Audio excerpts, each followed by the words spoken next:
Black mass, man, it's time to rob. I had to find a way, I couldn't find a job. Couldn't find a prayer, couldn't find a God. Couldn't find a prayer, couldn't find a God. Black mass, man, it's time to rob. I had to find a way, I couldn't find a job. Couldn't find a prayer, couldn't find a God. Couldn't find a prayer, couldn't find a God. I woke up, then I logged in to that Urban X where they be flexing with that blog in. Put it down, cause my little homie called in. Had to bail him out, he in trouble with the law again. Black skin can't win in the white world. Seen a brother kill his own kid for that white girl. We ain't wanna go to school, but we had to. Every February it was scary in them classrooms. Shimmy y'all, shimmy yay. Old dirty bastards can't own dirty slaves, so they own dirty masters. Black Dot found a pot as a youngin', broke it down for his son, and now he serve it to the masses. Black mass, man, it's time to rob. I had to find a way, I couldn't find a job. Couldn't find a prayer, couldn't find a God.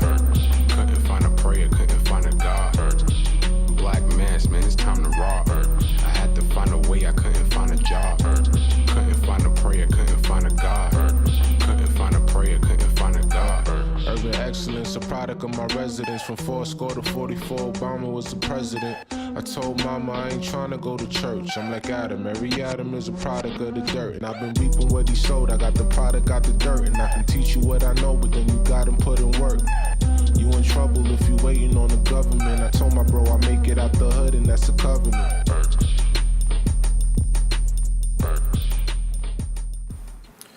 Peace. Does these things still work?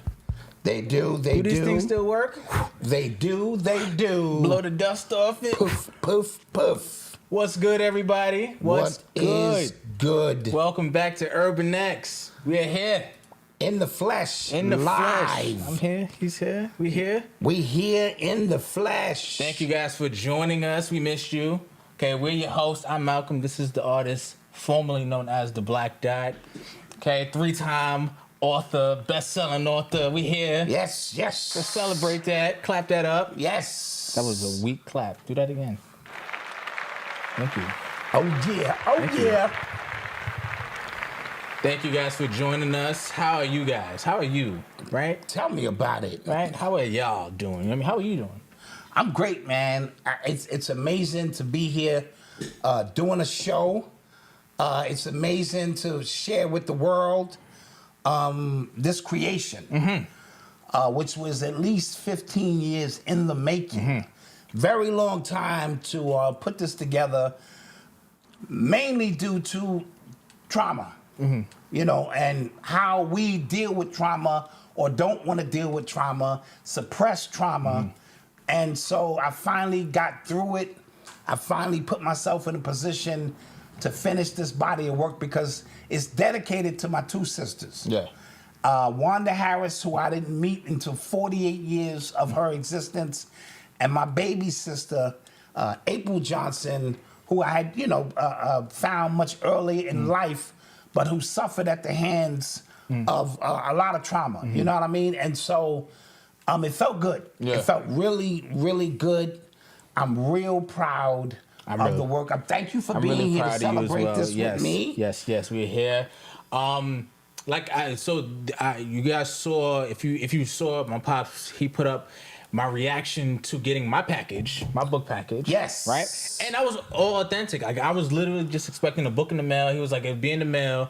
I was like, all right, and then I came home from work. I got a job now. Clap that up. Got a job and shit, right?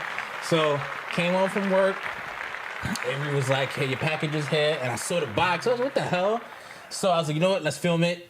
Filmed it. Opened up the box. I'm just thinking there's just going to be a book in there. Maybe a shirt. I don't know. Right. I saw the video playing. And then I said, oh, snap. He filmed the video. And then he said my name. I said, oh, this is like real custom, oh, shit, right? So I've been, I was super touched by my message, by my personal message, and then everybody else started getting theirs in the mail. Yes. And everybody else has gotten the same reaction. So how's that been, getting the reaction from people? I didn't expect that. I didn't expect that because I wasn't sure people were going to share their messages, but I'm so glad they did because it demonstrated men telling men that we love each other for the most part. A lot of women got packages too, but you don't see men sharing that kind of emotion. I wanted for each and every individual to know how I felt about them in my life, in this journey, and they're all in the book in some capacity or another. This is not a swan song. Somebody thought maybe I was dying or something. They say, "Dad, you all right?" I'm like, I haven't felt better in life, but I wanted to take this time to share with the people who I love the most, who matters. See, this hero's journey that we're on is, you go through a number of phases. You know, spoiler alert, the hero wins in the end, but it's never about the destination. It's always about the journey. Yeah. How many adversaries did you have to defeat? How many, things did you have to overcome? How much trauma did you have to, succeed? And so it was very important that we recognize all of those who are on the hero's journey, the Shiro's journey, whatever you want to call it. Yeah. And because we are amazing individuals. So I want to clap that up. So as you guys can see, right? So we have the first one, right? Hip Hop Decoded. Hip Hop Decoded, written 20 years ago. Yes, this came out in 05. 05. And Yeah. it came out 05 because I had just received, I was dabbling with the writing, but I had just received a daunting news that my kidneys had failed and I was going to have to be on a machine, and it didn't look bright for me because they said about 2-3 years on a machine. Yeah. If you don't get a kidney before then. I have a quick story. So I remember when I found out you was on dialysis, didn't know, I was in the 6th grade, didn't know what that meant, right?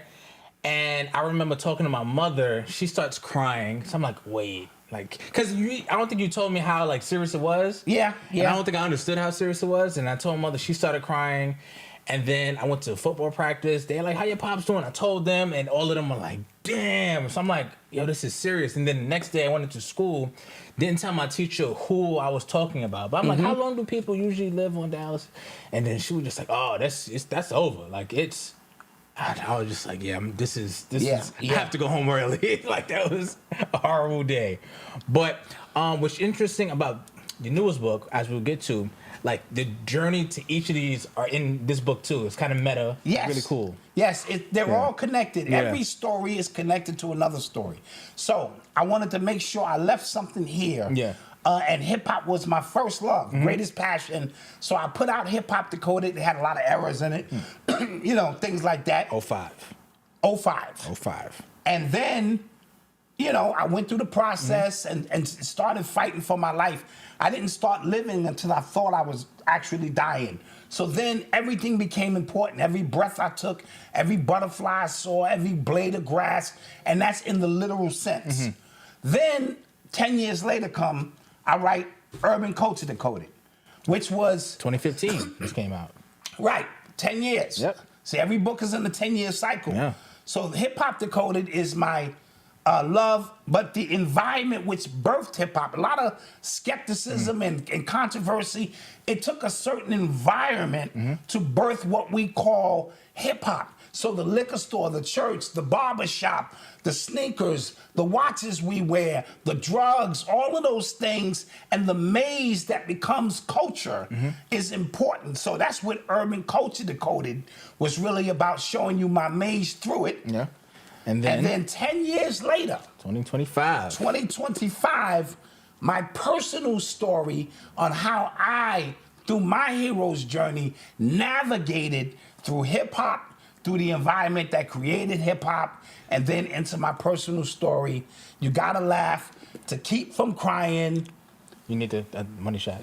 Yeah, this is the money shot. Yeah. And I put my blood, sweat, and tears into it. It is a hard cover book, and that was done purposely because of it being my personal story. This book marks the 20th anniversary of me being an author. It also marks the 20th year of me being on dialysis. Yeah. All right?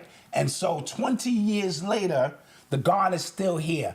They can't take out the chosen ones until the ancestors say that the work that I'm here to do is done. So don't worry about me, ever. I'm great. This is an amazing story. The hero's journey is what I called it because That's all of our journeys. But my personal story is you gotta laugh to keep from crying. So I speak about hiding pain in laughter. A lot of comedians do that. You know what I mean? And when you get to their real story, this is a coping mechanism for a young man like me in school who didn't have a lot. I became funny. Excuse me. Now, the cool thing about this book, right? Gotta do the commercial, right? There's a QR code on the back of the book. When you scan the QR code, it's gonna lead you to a book trailer. You know what I'm saying? And in that book trailer, you're gonna get an opening synopsis of what this book is really, really all about, right? The trauma that caused everything is in this 2.5-minute trailer. Some of you have seen it online already. However, inside of the book, which was dope, there are 9 other QR codes. Yeah. And that's so that the book doesn't become stagnant. You can read a chapter and then hit the QR code. and watch something that you just explained. It's really And dope. watch something you really explain. So, for instance, the first time Red Alert played my song on the radio, and me and your mother is super excited. We jumping around in the kitchen. We trying to call people. People trying to call us. Phones jammed up, right? And I thought I made it. That was the highest, because back then you wasn't looking at trying to get rich. Yeah. You wanted your song played on the radio, and you wanted your peers to respect you. Then you can hit the QR code and hear the song. Dope stuff, 9 of them throughout the book. That's what makes this book so unique. Hold on, I need some water. So, yes. Right, now, Yeah. that's what makes and I got that idea from Professor Griff. He had a children's book out, and this children's book, thank you, Mama Dot. Shout out Mama Dot. Shout out Mama Dot. On the 1s and 2s. Mama Dot. The cover is all Mama Dot. This cover, this vision, she laid the book out. All Mama Dot's ideas, her vision, the trailer that you see. That was Mama Dot. Yeah. All that. Odyssey edited up the book for me. So throw Odyssey in there, and Eli gave me the extra finances I needed. He funded the book. He funded the damn book. He funded it, yeah. Truly a family affair. I want to Yeah. make mention of that. And like I said, Professor Griff has a children's book out where he's explaining hip hop. And then he has these QR codes where the kids can reference the cultural origins of what you saw. And I thought that was brilliant. Shout out Professor Griff. He got his beautiful package and things of that nature. Yeah. And so it was very, very important that we don't have books that are stagnant anymore. These books have to be alive. They have to have links in them and things that help you express the story even further. But, Malcolm, you know me. I'm the Black Dot. I just can't mail you a book. No, it has to be extra. Why would I do that? Yeah, yeah. Anybody Yeah. can do that. Yeah, it has to be. So, yeah. hold up this package here. Okay, my bad. Okay. So I cooked up an idea. Let them see what it says on the front. The hero's journey. I wanted to present something that was special. All right, now you can open it up. And when you open it up, if you haven't already seen, a video starts playing. Oh, this is mine? Yeah. Wait, mine's... Wait. Oh, I just put an extra one in what the there. hell? Show it, yeah, lean it down. So you can see the book comes in a molded folder where the book fits perfectly. All right? Yeah. And it's a story in there to each and every one of you who sent it.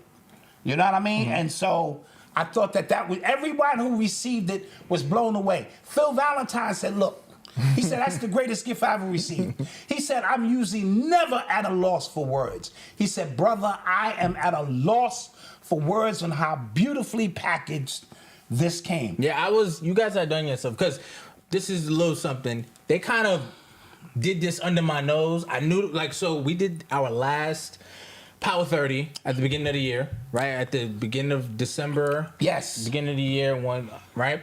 And I knew he was working on the book, things like that. And he would give me updates on the book. We had a long conversation about the title. And Yes. then it just kind of went radio silent. Didn't know what was going on. Like, your book is ready. Yeah. We just kind of doing everything. All right, cool. Whatever, fine. yo, what's going on with the print? I didn't even know the cover was done. I'm like, what the hell? What's going on? Yes. And then he said he was very adamant because I'm not gonna lie. I felt a little way about it. Yeah, you should. I'm like, yo, what's up? Like, you should. You were I got good ideas.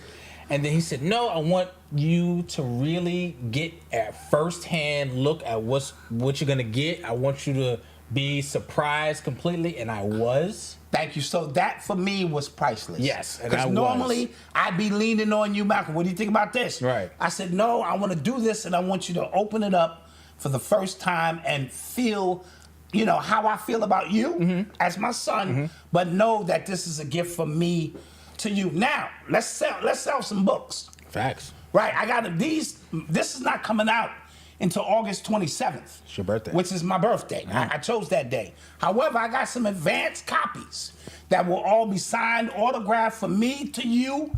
Bam, bam, bam. You can get one while supplies last. Now, you can also get one of these customized big boys. They selling fast. All right? Yeah. And in there, you can get a personalized video from me to you, and you get the signed autographed copy of the book on that beautiful 7-inch LED screen and free shipping with that. Now, you can get these shirts, right? Also, with this package, Father's Day is coming. It is. So what I decided to do for this is this. For the father, the hero in your life, could be your husband, your father. If you want to tell them you recognize their hero's journey, because this is what you see most of the time. Most of the time, you see the Clark Kent of your father. When he hangs his cape up at the door from dealing with the outside world, racism, discrimination, police brutality, drugs, all kind of stuff where he or she or your mother working two jobs so you can have basketball practice. So when she comes in, she hangs her cape at the door, you get to see the Clark Kent of them.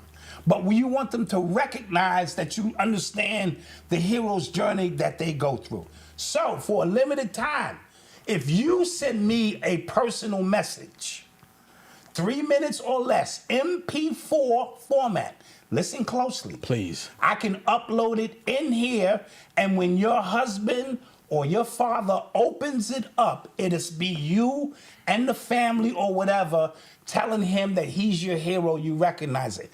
Now, I got another hack. Okay. Let's say your dad ain't a reader. That's cool. You keep the book. And in that molded spot, you can put cologne, cigars, some money, some baseball tickets to a game, a wallet. That's the hack. I like it. All right? I like it. Now, if you want one, you gotta put that money up by June 9th, because I gotta be able to upload your video, package this, and get it to you before Father's Day. And this is what's going on while limited supplies last. Yes. You know what I mean? If you don't want to have to wait till August to get your book, well, get on. Yeah, that's all. Wait till August to get your book. Get it now at shopurbanx.com. Absolutely. Okay? Shopurbanx.com. Do we have the link in the description? It is. All right, the link is in the description. I'm going to put it in the chat as well, guys. Put it in the chat as well. Also, thank you for all the super chats. We was kind of yeah. We haven't been here for a while. We appreciate it all. Trust me. All right. And so, with that being said, that's my rollout. I want to thank everybody who's already purchased and already supported. To the individuals who receive packages, it's all love. As you can tell, this is a very expensive rollout. I couldn't give one to everybody. It's all love. Absolutely. Okay. Hold on, let me put the link in the chat for you guys. Eli went to Colombia on vacation and brought me back, not a t-shirt, the flu. Oh, jeez. Or like, some ish. Come on, man. I got to get home to my babies. Man. I know, but this show's got to be done. Don't you, man? We got to do it. So what's up, guys? Like, how's it? We got a lot to talk about, man. We got a lot to talk about. I got the icy hot ready because there's been word I might pull my shoulder out a little extra tonight, so the icy hot is ready. You guys, somebody said that they hear a buzz. Sorry. All right, sorry about that. Yeah, sorry. It's been a minute since we've been on. Yeah. Well, thank you guys. Let's talk about some stuff. What's going on? Let's get to it. You are tuned into the sounds of Urban X. Like, what is happening? Like, what's good? So, I'll be really honest with you guys. I didn't delete my Twitter, but I've been off for like 2 months. Okay. Right? So as much as, because we were doing a show twice a week, I was on stuff. Yes. Stuff just kind of finds me now, and I'm going like, oh, word, that's what's going on? Yeah. I ain't realized. But the Diddy trial. So the Diddy trial is an interesting thing because every time somebody asks me about it, I go, we were talking about this for at least 2 years before it actually went down. Absolutely. Like, I always kind of pat ourselves on the back when it comes to that because we called this at least 2-3 years. Absolutely. And not what Diddy is accused of, but him getting caught up in something. We was like, yo, something's gonna happen soon because he's losing deals left and right. He's trying to buy back people's masks. He's trying to get back people's masters. Yes. He's trying to go on this little campaign. He gave a fake check that bounced to earn your leisure. Like, He was getting the keys to the city. Yeah, I was like, something's happening, and I don't know what. And then the Cassie thing dropped, and it's been all downhill for that brother ever since. Yes. Now, the trial, here's the thing about the trial. Confirmation bias is very, very critical. If you are a Diddy fan, then everything that you're hearing makes no sense, and you think he's going to win. If you hate Diddy, you hate what he stands for, he's being railroaded, he's going up the river. I don't know. We're trying to figure out what this is all about. But you know what did disappear? All of this stuff about all of the other celebrities got swept smoothly under the rug. Yes. They feel safe again. Yes. I've been watching them and they almost poking their chests out again. Yeah. Right? Like something came through a secret deal that we're not gonna, because you gotta understand, these fake celebrities or whatever you want to call them, they are beams of light, but they are not actual beams of light. They hold up a specific frequency. And that frequency is how they run all of their magic, through these frequencies. And when that frequency begins to dim or have issues, our awareness rises.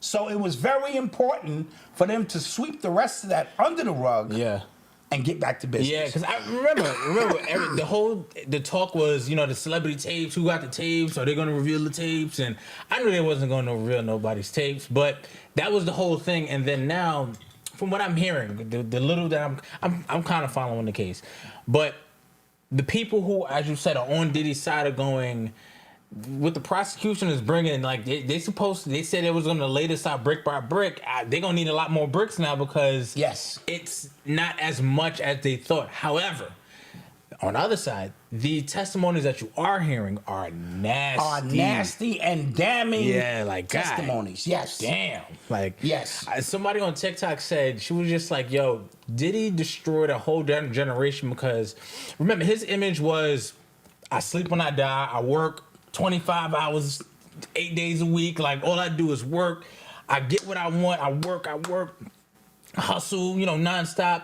And she was just like, nah, them 24 hours, he was killing people. He was, literally. He was, doing some dirt. And we grew up, especially people my age, right? Marcus' age, my age, like that generation, we just grew up with that image of him and not realizing like his wealth, his status came from a different place. Yes. You know what I'm saying? Yes. And this goes for a lot of just industry stuff now as we come to understand it. Like we see all of these people and you realize like they got their money from that, or they got their money doing something else. They got their power, their real status doing something else and being known in that world for something else. And it's very enlightening to watch. Not only that, Malcolm, as I always say on this podcast when we do it, money heightens who you already are. Yeah. So if you are a creep, money is only going to give you access to more creepy stuff. If you are an alcoholic, now you're just drinking finer wines because you have the money. Yeah. This is why the people who win the lotto, they go broke in about 10 years or less, it's because they overindulge in living out, vicariously who they really were from the beginning. So they use drugs, alcohol, and his power. That money he didn't just have money, he had power. Yeah. Money and power in the hands of somebody who's barely over 20 years old is dangerous. Yeah. Right? Yeah. Hip hop was given. Excuse me. Eli really messed me up. Hip hop was given or put in the hands of young people with a lot of money, a lot of opportunity, who did not know what to do with it. And as a result, it went from something very potentially positive to gatekeepers, and gatekeepers deciding who does what. And I'm not even sure, I'm asking you to use perspective, as I always do. I'm not even sure if you was given $1 billion, how you would respond, because you could get very bored. You sitting around with all this money, you're bored, you want to interface and participate in wild things. And when Cassie was talking about some of the stuff Diddy was into, the nipples, bro, I'm just like, that has to come from you exhausting everything. Yes. I've tried everything, yes, and nothing works anymore. Yes. And that's like you try weed and you do this. The high is not strong enough, and that's what I get from him. And you talk about it just kind of heightens who you are. Yes. That's what what I get from him. And that's the problem with a lot of rich white males in particular. They have these secret parties and secret clubs in which everything is at their disposal, but the magic is when the portal to your black eye is taken, right? So you're gonna have to give up a little bit of flesh, guys. It's time to get the shoulder cranking, right? Now, all of us are gonna sacrifice something. Like, I'm on YouTube right now. I had to give them a little pinch of flesh for me to be here, right? Yeah. You're on Instagram, social media. It's a small piece of flesh. Now, it's not your butthole, which is the doorway to your black dot or your front. That's what they really want, because once they do that, now they driving your avatar. Jesus. And you can't get it back. You can't unreverse that process. So they lure you into these parties, right? And they show you all of this beautiful stuff. But the real magic is in that one extra dark room where they're summoning entities in. But the entity just can't get in because you may be a chosen one who's lost. You have certain blockages up that protect you, but there's an entry. And in the entry, the motherfucker gets straight to the black dot, straight up the Kundalini, straight to the black dot, and then the niggas in your avatar like this. And that's when they come back different. That's when they act different. That's when the trigger words that they placed in there can make you do wild things. Cassie said at one point his eyes were black, pure black. Now that means that there's something else going on. And to feed those kind of fetishes, because now he's not feeding his fetishes. Yeah. See, that's the key. He's got to feed the people he made an agreement with, because they're hungry. And they feed off fear, trauma, pain, and all of that. So that's why the bandwidth that they create with so-called celebrities is so important to them. And when it dims a little bit, because we're in a phase that is dimming, more and more people are waking up, right? Yeah. They have to broaden it back up. We're going to get in that when we start talking about sinners. Okay? And so this is what's going on. Diddy is no longer himself. He has been gone since probably 1994, 1995. You know what I'm saying? When Clive Davis introduced him to some things. Because then he started hurt people. He started displaying those weird activities on other individuals to the point now where he's just an empty vessel that is being fed, or he's feeding a source beyond himself. So even if he does time, he's not doing time because he's already gone. Yeah. Long gone. Yeah. I just want y'all to know that. All right. And kind of to return to the point of like the other celebrities like not being afraid anymore. That's fast. That's the most fascinating part of this to me. Like they literally got everybody, or it felt like everybody was on standby. Like, yo, what is gonna come out from this? Yes. What did they get? And now they're just like, yo, hang this thing out to dry. It's over now. Yeah, because now it is a symbolic hanging now. Yeah. He represents an era. It's not him. He represents an era in hip hop or in social media and all of this that has to end so that we can usher in something new. We'll talk about that when we get to Larry Hoover. No, so I want to know what would be something new, because it feels like I don't know. The entertainment industry doesn't have the same. I'm lying because it's different now, because Kai Cenat, he's a streamer, biggest streamer, like, in the way he's from the Bronx too. Shouts out, right? He just had Streamer University, right? Yes. Which was a fantastic creative idea. Very creative. Right? Super creative idea. But it seems like now, like, the new celebrity is that. Like, streamers, it's a weird, it's changing, because rapping is not a real beneficiary, career choice anymore. I told you, when everybody can rap, nobody can rap. So I made the point because I was teasing people, right? Like when I was talking about Joey Badass putting belt to ass to the whole West Coast, right? He did. And somebody was just like, "No, the West Coast is up." And I said, my response was, Kendrick is up. Not the West Coast. He's up. He's up, right? Right. Then I said, I wouldn't say anybody's up, because rappers is only 3 real rappers, right? Mm-hmm.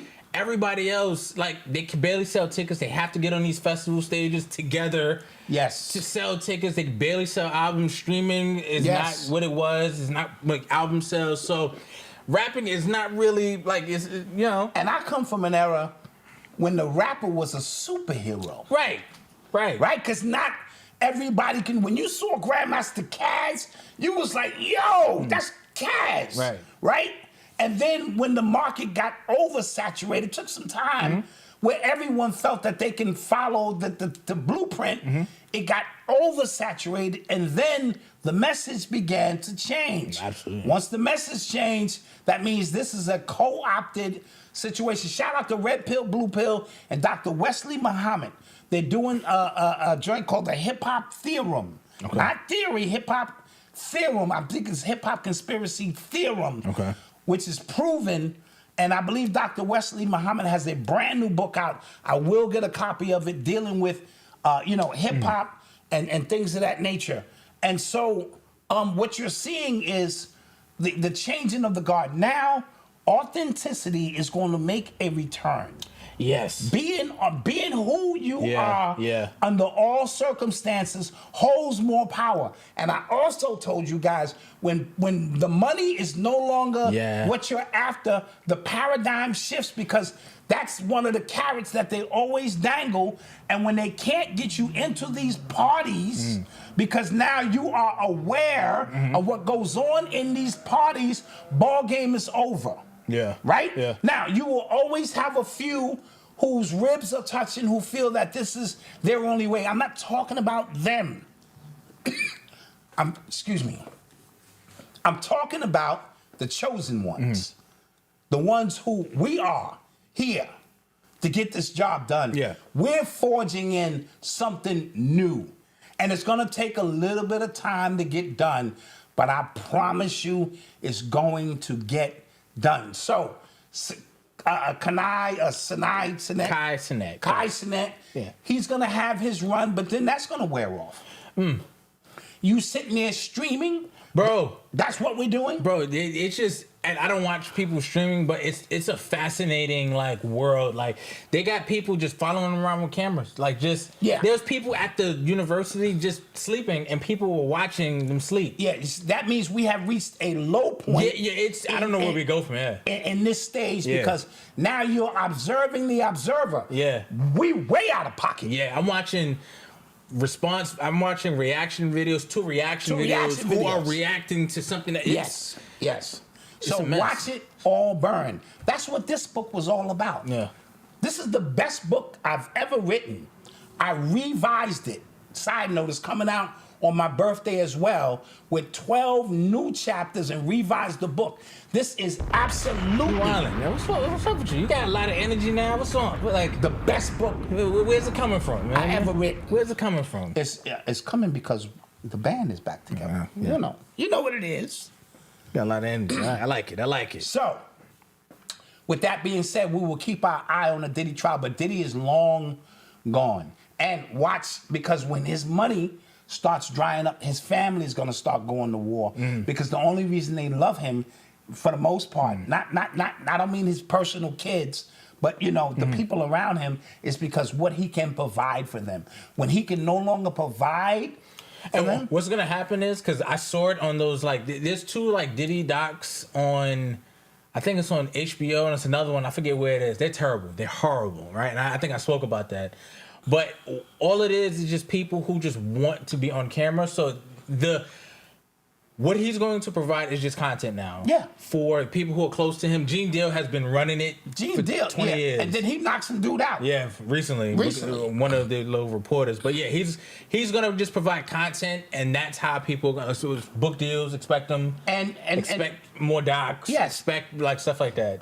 And it's a great point you bring. The reason we took so much time off, when you step away from this, a piece of your soul comes back, guys. Listen to what I'm telling you. A piece of yourself comes back, because we have a tendency to lose grip on what is real and what is not real. Because we immersing ourselves into artificial intelligence, whether we like it or not, and all it's doing is learning behaviors and providing for you behaviors that accommodate your thought process.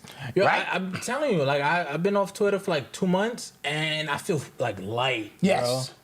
Bro. Now, I was off because I was working. No, I was but off. I still kept my ear to the streets a little bit. Like, I was off because, like, I felt like it was one day I'm just scrolling, like, doing nothing, and I'm just getting annoyed with stuff I'm seeing. I'm just like, I don't have to do this, right? Like, you don't have to be annoyed by what you're watching, like what you're scrolling to see. Like, you opening these apps. So I was like, you know what? I'm gonna just dump it. And anything that no longer serves the greater purpose for me in my life, I have no problems. When you read my story, bro, that's a fact. You be like, oh, this nigga been through some shit. So I don't have problems letting things go that don't fortify me. But when I feel, that they do provide, and that's no knock on the supporters. You guys have been amazing. Listen, we definitely missed you guys. Like, and when people like hit us up, like people would DM me and like, yo, I miss you and your pods. I have like my friends from high school, like my boys. We talking, and then my man Trav would just say, yo, but where's the show, Malc? I'm like, listen, bro. Yeah. Like, you know me though. Like, you can just ask me my. It's not the same. Yeah, just ask me my opinion on it. Like, same. you know me, bro. It's not the same. And so we want to personally thank you guys, because every time I get a call from you, I take it personal. That means the work that we did still remains. You know what I mean? Yeah. It still has, value to it. And that's what we want to provide. Now, with that being said, you will see more of me, because I got the new book out. It won't be in the same vibration, but I'll be back on social media a little bit more. Every now and then I'll come on and pull my shoulder out. Every now and then Malcom will beam in. So, but now I want to move into this next phase of what I'm doing, and I'm going to need your help, and I'm going to need your support. Absolutely. You know what? I'm lying. I did have to block somebody on my old channel, on my personal YouTube, because I have another YouTube channel where I'm just talking about business stuff, personal development, stuff that wakes me up. You know that makes you happy. That makes me happy. And he commented, a lot of y'all not. You should have waited until Dot passed away for you to do your own thing. I said, first off, you're a loser. You're a loser. And then I'm going to block you. Can you believe that? Yeah, that was foul. You should wait till your dad dies, son. Yeah. And then you just, what? Yeah, wait, man. Man, that's some crazy. It's ill. Yeah, that's ill. Ill. You know what I mean? Yeah. So let's get to some more ish. All right. You are tuned into the sounds of Urban X. Larry Hoover. Trump seems like he is trying anything and everything to get the blacks. He could probably get another term. I don't know how that works. I don't know if he can do that, but he pardoned Larry Hoover. He pardoned NBA YoungBoy as well. I don't know what that was about. Yeah, he commuted Hoover's term. Now, first of all, that doesn't mean Hoover's coming home. And I think the state is trying to keep him anyway. Because he has 200-year state. But what it does mean is this. Damn. We'll speak about it a little bit. It removed, because he was on 23-hour lockdown in a maximum prison with only 1 hour to, to come out. Yeah, see and sunlight. 15-minute phone call with his family a month or something really, really bizarre. Now, he's at a state where he can see his family often and get more phone calls and be humanized again, right? Yeah. Now, the governor of Illinois, the pressure is now on him to say this man has been locked up for 50 goddamn years. Why would they lock any man up for that long, Malcolm?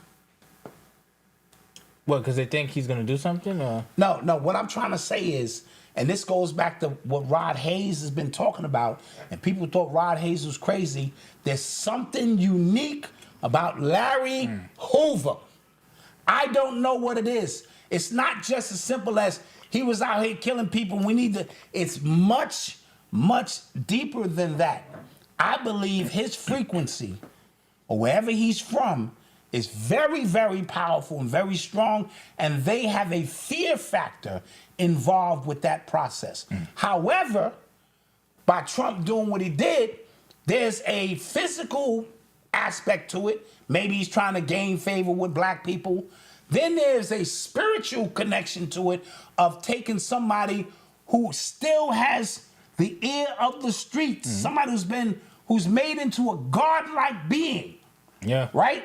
And free him up where his wings don't spread yet, but the wings are out now. And if he gets freed, what does that mean spiritually for what it is that we are going through? A lot of it is symbolic.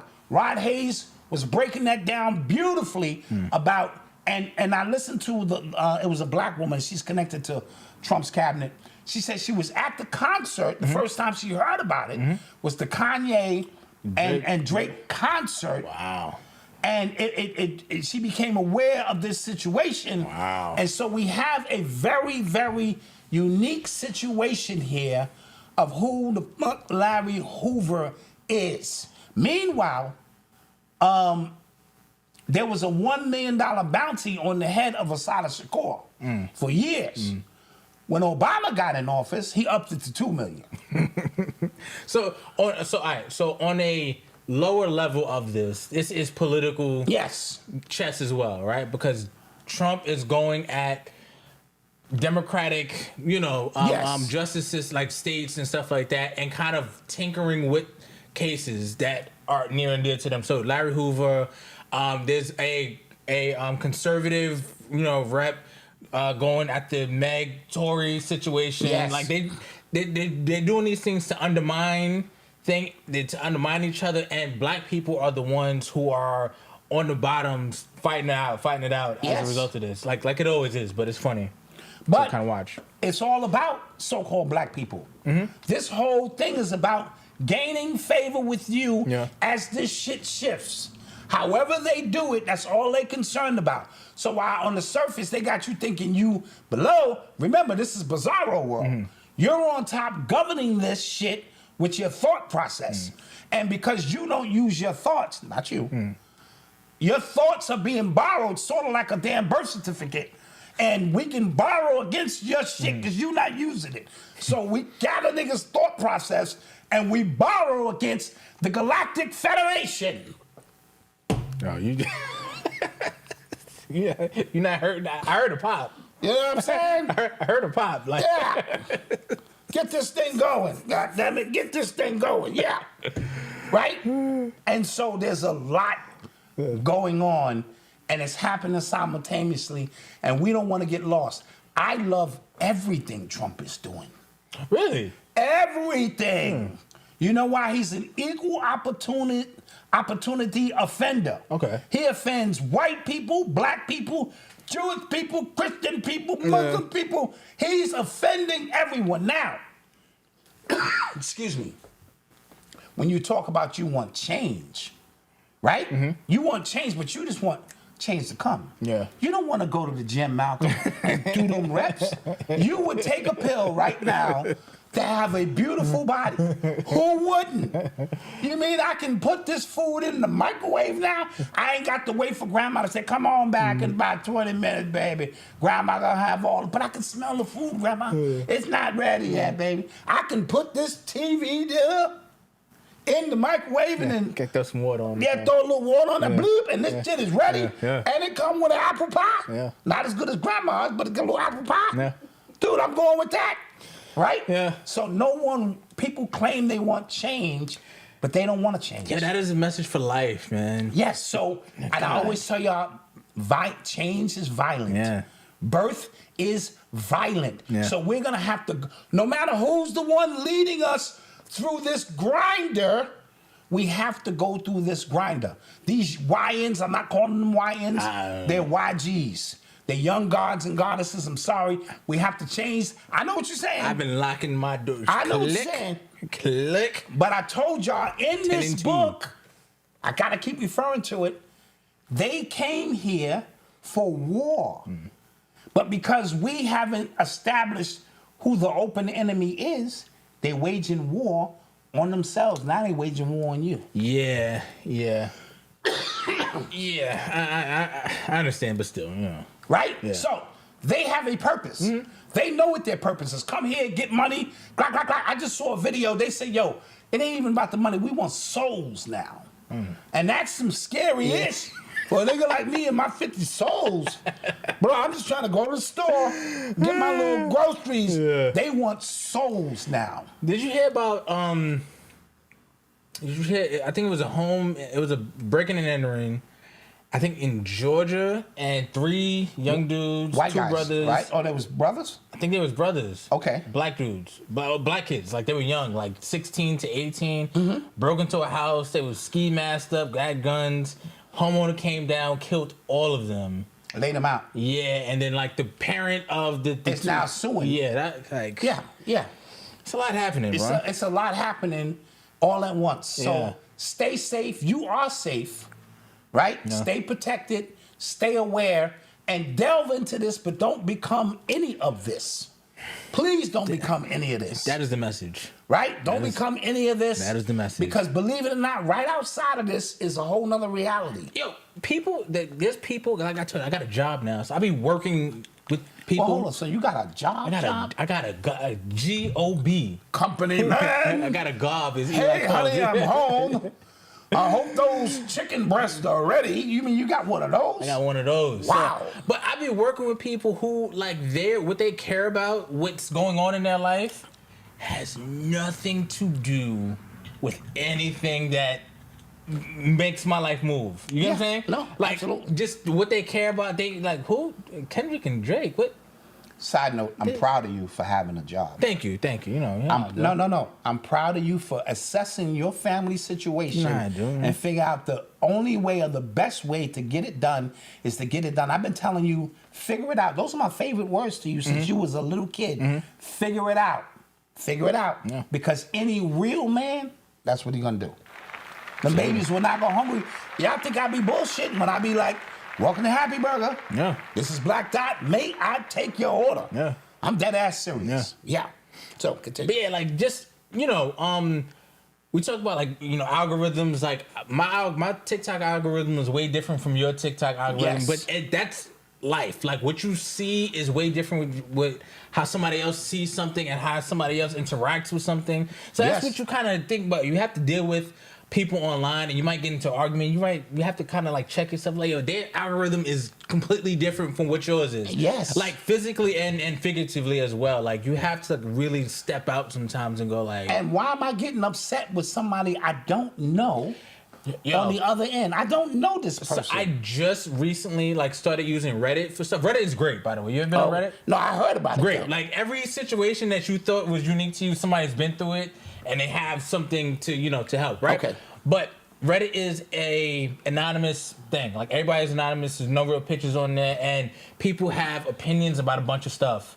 And I be watching people go at it, and I'm just like, he's anonymous. You don't even know if this is a guy, this is a girl, white, black, whatever. Right. And I'm like, this is how social media is. This is what the internet is now. And because you got to understand now you spend so much time immersed in the digital realm, you have digital emotions. Mm-hmm. You have digital feelings. Emoji. Now. That's what emoji. Yeah, that's what emoji that's is. What emoji is. To express those digital feelings. Yeah. So now your digital feelings can be hurt, and in the real world, you nothing. Yeah. Nothing happens. Yeah. And now sometimes that shit cross over. You be talking shit in the digital world, and the nigga got your address.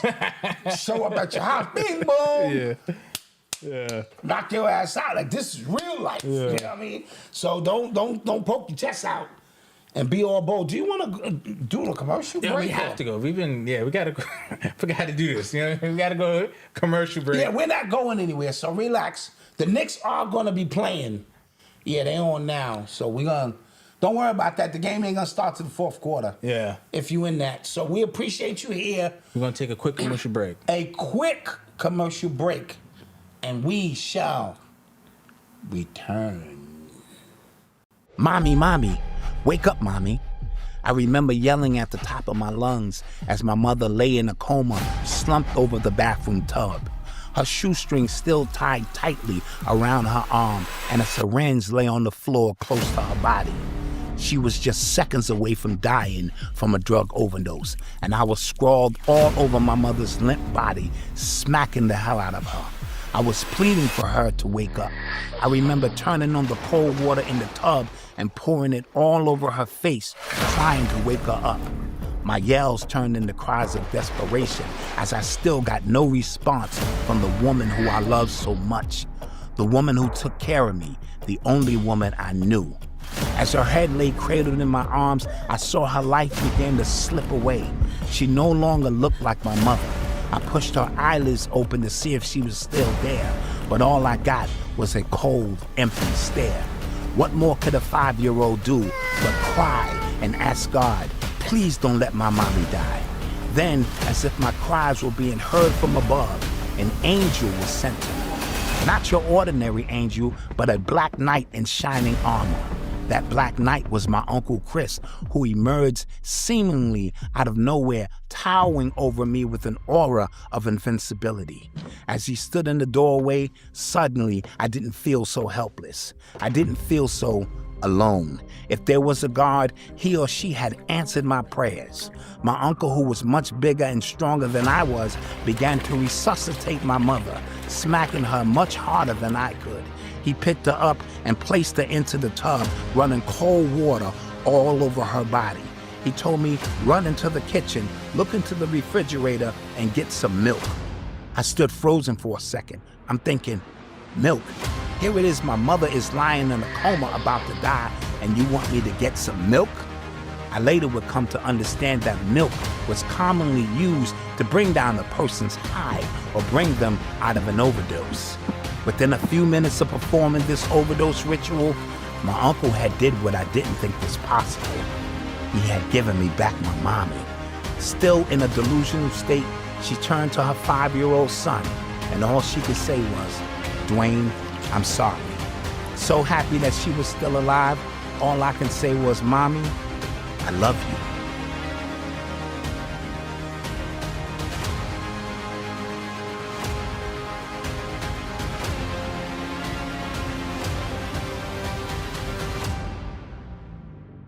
And we are back. And we are back. That's the cinematic trailer to the book. I hope you enjoyed it. I hope it was riveting. Mama Dot put her foot in that one. I had zero to do with that. I just gave her an idea, a concept I wanted to work with.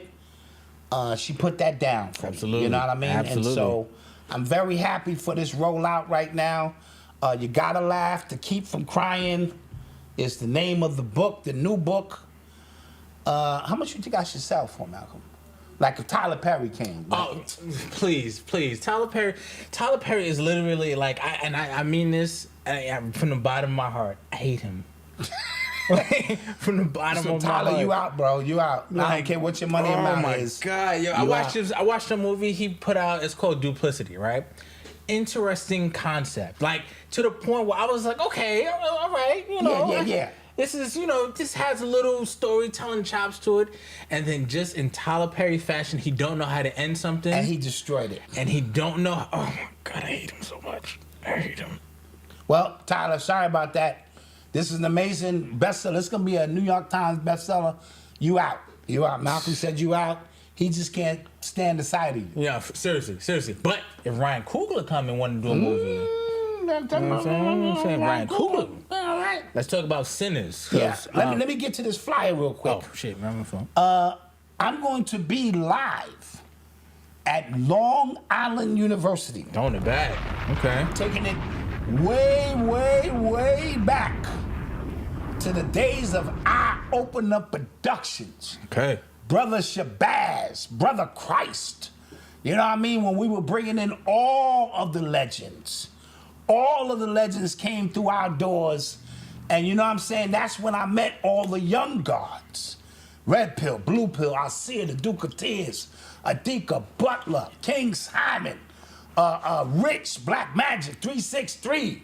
The list goes on and on. So I'm going to be there. Shabazz is re-establishing Long Island University as the lecture epicenter of New York City. Nice. And I'm going to be in the building, something called Writer's Block. So each one of us on this panel are authors. Shout out Adika Butler. Yeah, so it's going to be me, Brother Tefiro Azar. He's one of the original Young Masters Jedis that was with us. He got some dope books out. Adika Butler, of course, King Simon with the numbers, and King Simon might be emceeing the joint. And it's the elder. I can't pronounce his name. I don't want to screw it up, but he has a beautiful book out called Blissings. And so we're all going to be converging together. And this is, I did this flyer, or Shabazz did this flyer before I had my book out. Oh, wow. So Okay. I'm going to be talking about a few things, but I will have these available, you know what I'm saying, on June 22nd, the day after the week after Father's Day, the summer solstice. Okay, yes. So it's right on the summer solstice at Long Island University. Scan that QR code, and it's going to take you to the Eventbrite if you want to get your tickets in advance. If not, I believe it's from 1 to 8 p.m. Nice. Come on out. We will be doing it big time. Nice. Real quick. In the spirit of growth, and you know, I want to shout out my son Noble. He is graduating from pre-K Okay. this week, going up to kindergarten. That's a big deal for him. It's a big deal for us. Of course. You know, super. Shout out Noble. Yeah, super happy. You know, he has his own chapter in the book. Yes. Noble has a chapter. Yes, I'm ready. Side note, my UX90 family, you all have a chapter in the book. Yes, you do. Yes, you do. A chapter just for you guys, thanking you guys because you are partially responsible for this book right here. I kept putting it off, and then, you know, I had so many breakthroughs with that amazing group, and then when the Power 30 came, that's when I started the 75 soft. Yeah. Not hard. I went 75 soft. And it gave me the foundation, and they said, just do it. Letitia Lovely said, just write it, Dot. And I never gave up. And then it was done. And us ending the show gave me the extra time. So spoiler alert, the UX90, Titan has chapter 2. Yes. Yeah. Don't look his life is not a lot, so I couldn't turn it into 20 pages of shit. I just, Titan is here, I try to get everybody in there, you know what I mean? So, with that being said, Let's get to some more stuff. let's get to some more stuff. You're listening to the sounds of Urban X. All right. So, Sinners. Sinners. And I mean this when I say this. That was one of the best movies I've ever seen in my life. Yeah. Like, seriously. Cinematography, the writing. I'm a big stickler for writing when it comes to movies and shows. I don't like when shows or movies tell us stuff. show it. You know what I'm Show it. saying? Yeah. You didn't have to tell me how Smoke felt about Annie. You saw Yes. how Smoke felt about Annie. You know what I'm saying? Yes. You Yes. didn't have to tell me that Smoke had, some PTSD from fighting in the war. You saw it. You saw it in little things. You didn't have to tell me that Stacks hung out with the Italian mob a little more. You saw it. You saw it in the suit. You saw it in how he acted. You saw it in his, in his energy. I loved that movie to the point where it didn't even have to be a vampire movie for me to want to watch it. That's a fact. And that's a fact. The vampire stuff not almost seems like it wasn't a part of it, but he threaded those stories. It could have just been the blues and the power of the blues. Right. So the singing Sammy, that part in the movie where everybody's talking about when him on the guitar and it kind of raises the veil of future, past music and all blending. I thought that was crazy. But then the genius of Ryan Coogler making the vampire, I don't know if spoiler if you haven't seen it by now, but making the vampire Irish, I thought was deep. Super deep. Because people, the linear minds, they just said, oh, white vampires, racist, that's it. They just trying to steal our stuff. And I just thought there was an opportunity missed there to kind of just think through what was happening, what he was saying, what he wanted him for. You know what I'm saying? His history, if you know about the Irish and their history. The Moorish connection to the I thought it was Irish. fascinating. What did you think about it? We spoke about the movie a bunch of times after I finally saw it. Yeah, I saw the movie twice. I saw it in IMAX, and that wasn't good enough. Mm-hmm. So then I had to go back, me and wifey, in 70 millimeter IMAX, which is the highest form you can see it, and only shows in one theater in New York City. We were there to take it all in. Two things quick that I really appreciated about the movie. There was no gay agenda. Oh, facts. And there was no white superhero or white savior. Yeah, facts. Yeah. Let's start there. Yeah. No gay agenda, no white savior. Yeah. Important because for Hollywood to greenlight a movie for you, these are the sticklers. You got to have some gay shit in there.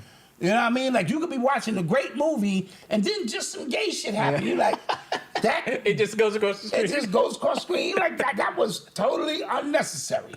Why y'all had to do that? You know what I'm saying? Yeah. And there was no white savior. Like in Black Panther... Yeah. Which Ryan Coogler directed. But I think they made him do that. You know what I mean? Yeah, like, dude, you putting some white shit in here. Yeah. This movie is too magical. Yeah. This one, I think his leverage may have put him in a position where he didn't have to do that. So I'm gonna clap that up again. Let's start there. Yeah. The cinematography, the sound, the outfit, showing black love on the screen. Very powerful. That's another thing they don't allow you to do in Hollywood because the energy is too strong. The fact that Annie was of the culture and was spiritually grounded, which a lot of our women protect us men out here without us even knowing what grandma was doing. When grandma say she was praying for you, a lot of times you thought she was literally just opening up her Bible and praying. Sometimes grandma would be working the magic to make sure that you young people out in the world were protected.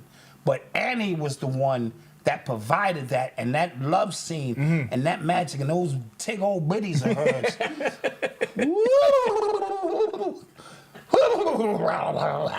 Right? So, it brought about some magic. You know what I mean?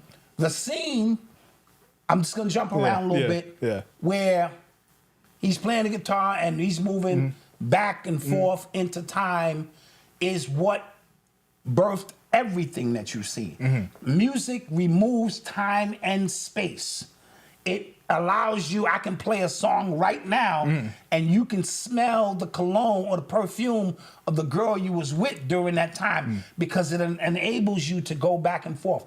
Hip hop, when I speak about hip hop sampling, what I was trying to convey to the goofies was that when you sample a record, you're bringing the energy and the spirit of those who recorded it during that time through a portal into a present time where they can help you fight against these demons, because these demons are interdimensional, right?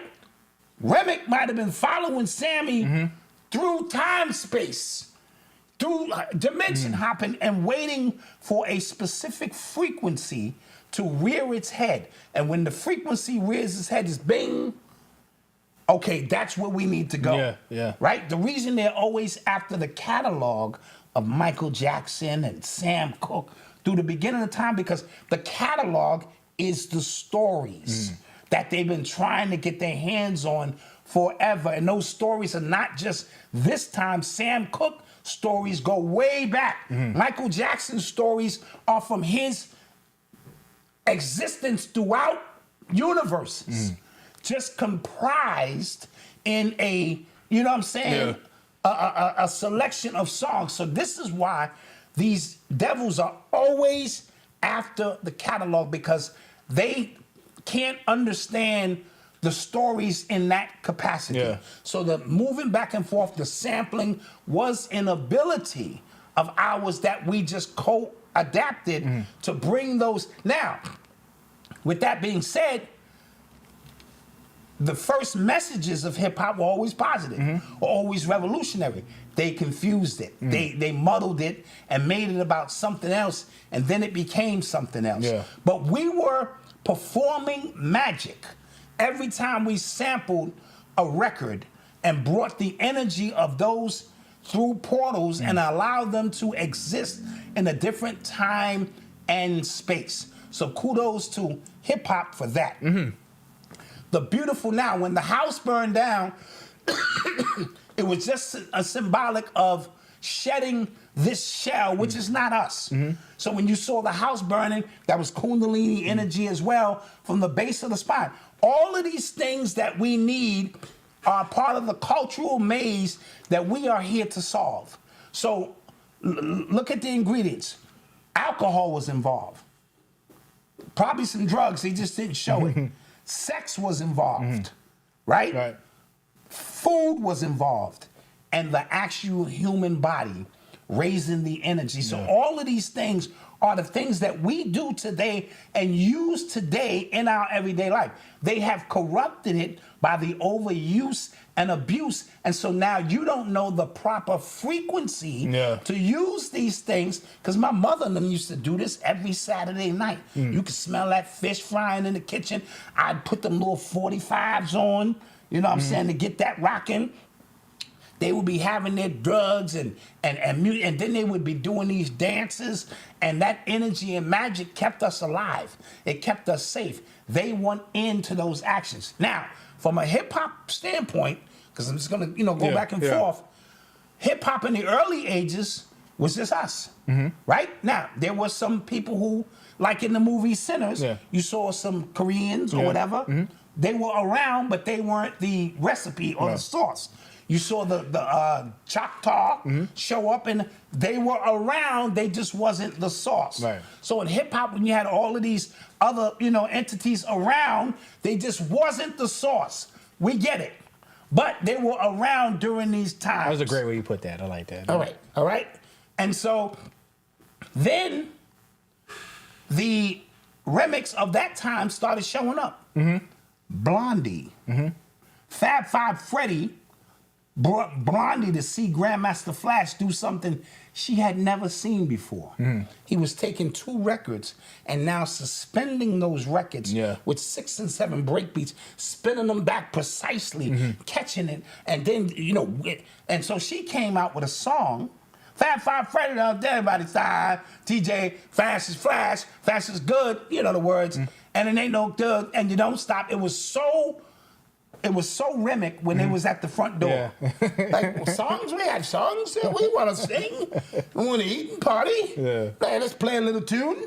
And it was so that we had to tell Blondie, fuck up out of here. Charlie Ahern shows up. He did the first hip hop movie in 1982, Wild Style. And all of the legends love him for it, and I get it. but that was the first time we saw outsiders, you know what I mean, who wanted to participate in our stories. And the rest became history beyond that point. And so what you're seeing in this movie is us understanding what culture is for us. And to other people, it's just noise or something. Even us disrupting the frequency with needing 2 records and putting our hands and scratching a record. Yeah. My mother did not understand what the fuck I was doing. Like, I already got a copy of this record, Dwayne. Yeah. Why do I need to buy you another copy of this? And what are y'all doing? Why are there fingerprints?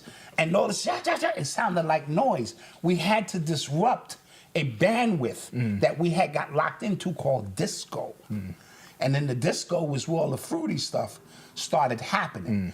Hip hop became the disco neck, as Anthony Browder so eloquently put, to disconnect. So the Sinners movie was telling a timeless story that exists then, it exists now, and it will exist in the future. Once we understand the cultural maze that we have to overcome and all of these things that are being bombarded and put at us at one time. But the love story was great. It was. We saw, Stack. He was the one with the white girl, Yeah, right? yes. We saw that and the relevance of that. All right, and Bobby Hemmett told us you never lay down.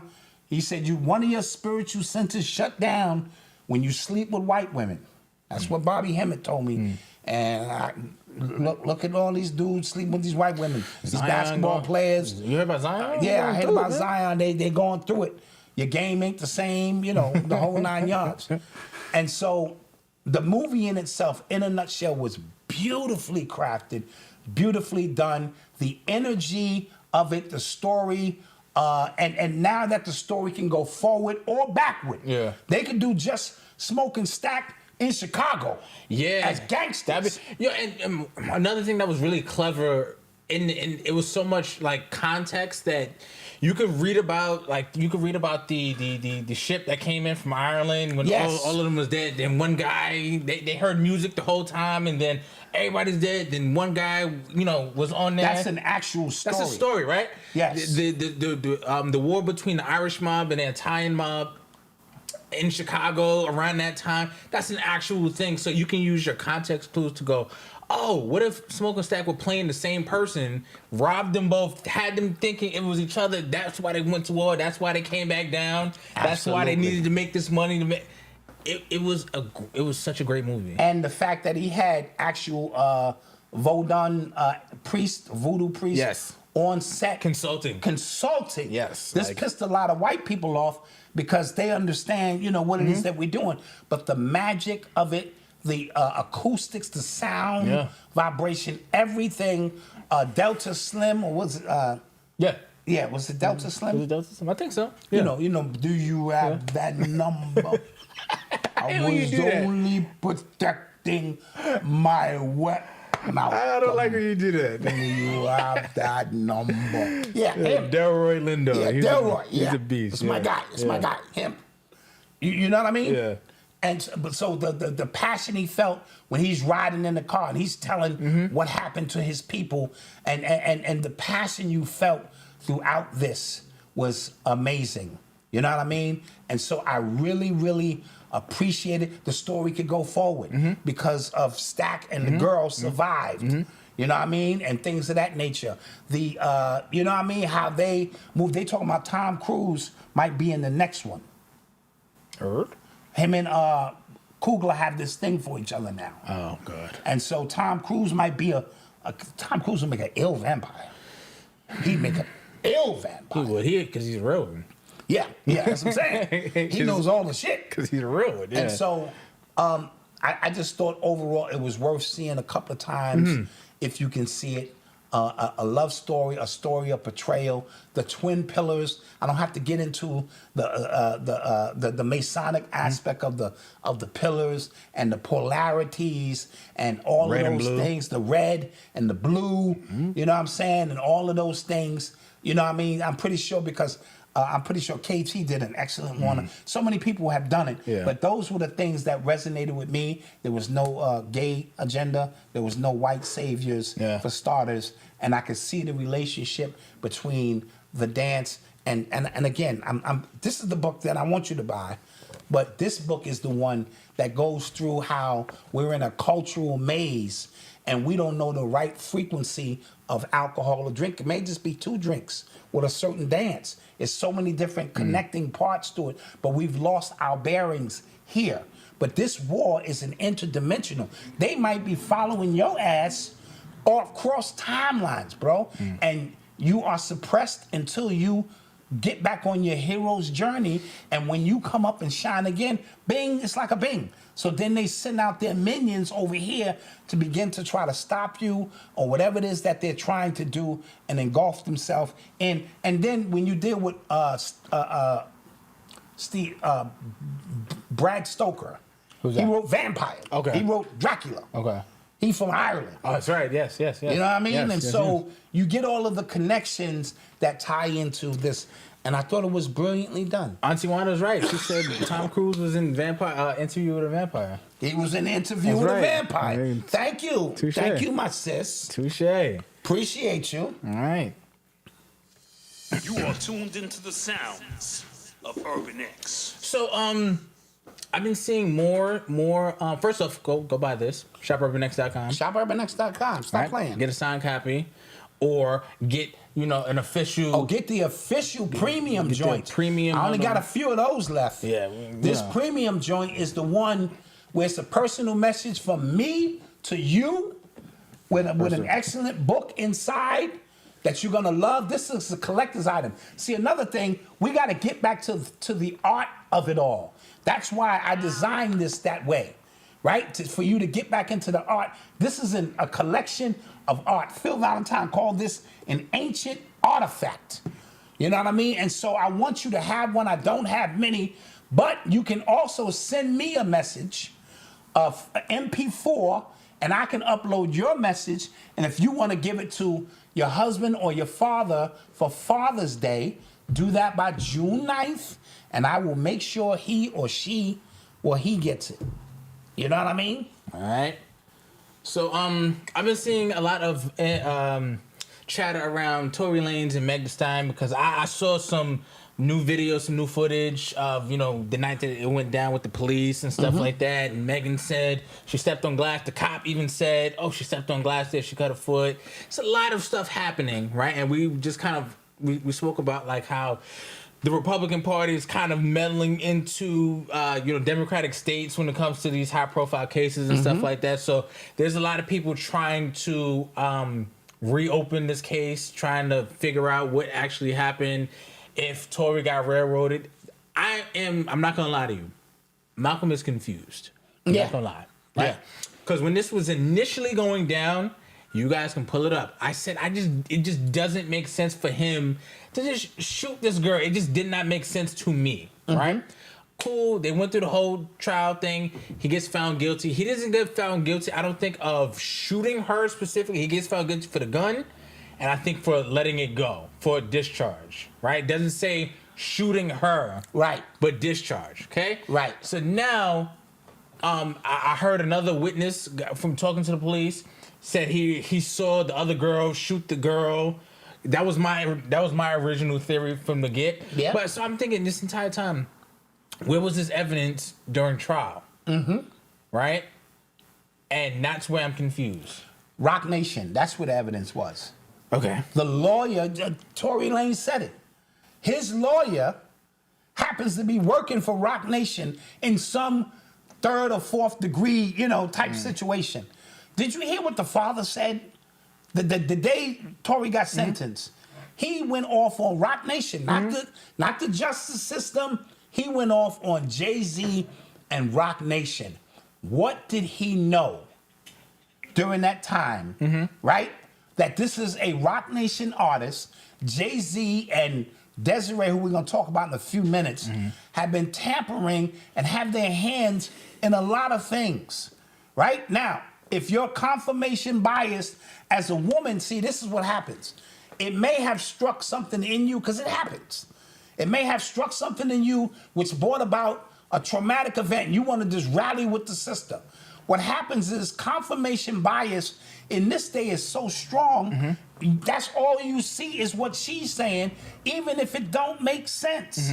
And we said at some point, I just said, this is weird. Yeah. So they're going to charge him from basically taking the gun from Kelsey. Yeah. Now his fingerprints is on the gun, and that's what they're going to charge him for 10 years. Yeah, even the sentence was I thought was aggressive. Now, we know he had them NFTs going. He had cracked the code that everybody who he's selling this album for $1.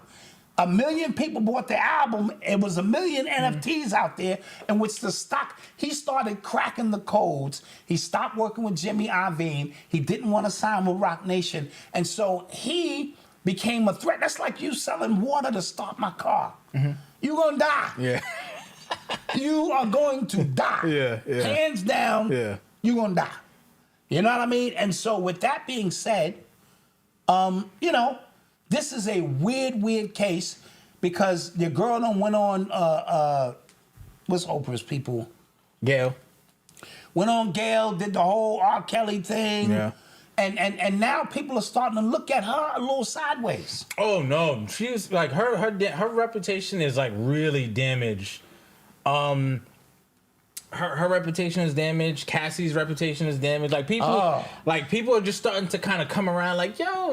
And in the Cassie situation, in the membership, somebody's got to say it, and I said that girl is not as innocent as you think she is. She down with that program, and what happens is that money started running out, and them liquor people got to her because she's a intricate piece to the puzzle. He went against them liquor people thinking he's bigger than the brand itself. Never outshining the master. That's law number one. Law number one, right? And these people are different than them record industry people. See, he gets to be in the same room with a lot of them record industry people, and Suge would just move people around his presence, so they had to get rid of him. These liquor people out in Italy, in them weird mountaintops, they don't play none of that shit that you're trying to talk about.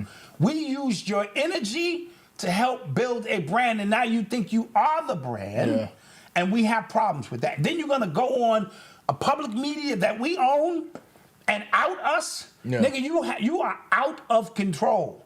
So we will teach you a lesson. It's not very complicated. We got, just like you got dirt on people, we taught you how to get the dirt on people because we've been doing it for so damn long. Yeah. You see, Denzel was wilding 2-3 months ago, right? Yeah.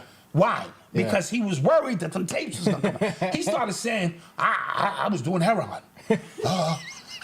You got something on me? You think you got... I was kissing a man. I kissed a man. I did. I kissed a man. I was doing heroin. I was in the street just drunk for days at a time. You know, you've got nothing on me. It's like, no, nigga. Got these tapes on you, nigga. That's what we do that. But then they told him, calm down. Calm down. We took care of everything. It's all good. It's all good. You good now, nigga. You good. And now he's back to, all right, you know, I'm good. But he wasn't too sure. Right? He was trying to get ahead of it. I'm trying to get ahead of that shit. I do the same shit. I'm getting ahead of this shit. I got a new book coming out. Motherfuckers might be coming out with all kind of shit, you know? And so that's what happened, right? Oh, gosh. And so he got a little bigger than the system, or thought he was bigger than the system, and they're gonna make an example out of him. And all they gotta do is be like, do we need him right now? No. Because of the cultural shift. Yeah. He was insignificant in his role. Jay-Z is a little bit different. Jay-Z plays a corporate game a little bit different. Jay-Z is a yes man, point blank. He just wanna make his money, stay out of his way, and he will snake you for it. But he's so fucking cold. He said, I don't even know this nigga. This nigga said, yo, I don't even know this nigga. I saw him at a party once. I mean, I dapped him up, you know, because, you know, that's how it be. I don't know this nigga. I said, what the fuck? And the Jay-Z menu up, he really don't know him. You know, they ever do the song together? No, right? See? He'll shut the fuck up. Right? So that's what's going on with that. Jay-Z's money has been affected heavily by just the thought and accusations of such, because some of these people, they just don't want the smoke. They don't want none of that energy you bring in with this. Yeah. Kevin Liles is in trouble right now. Yeah, he getting sued for 30, I think? 30 million, and he's getting off light if that's the case, because he ran with Russell Simmons and them boys.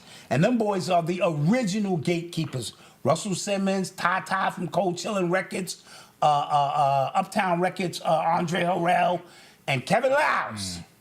Right? Then they brought in Leo. Yeah, that era was cold. That was cold. Yeah. They brought in Leo, and Leo took all that shit over. Yeah. You know what I'm saying? And once Leo got his hand, they used to call Leo Baby Lansky.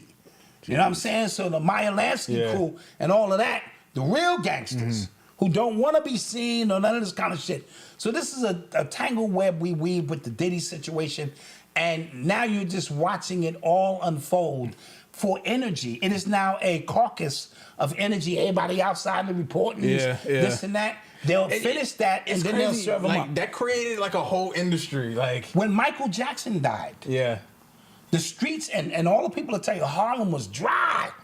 Everything, niggas couldn't sell you a mixtape. Yeah. Michael Jackson died. Everybody ate.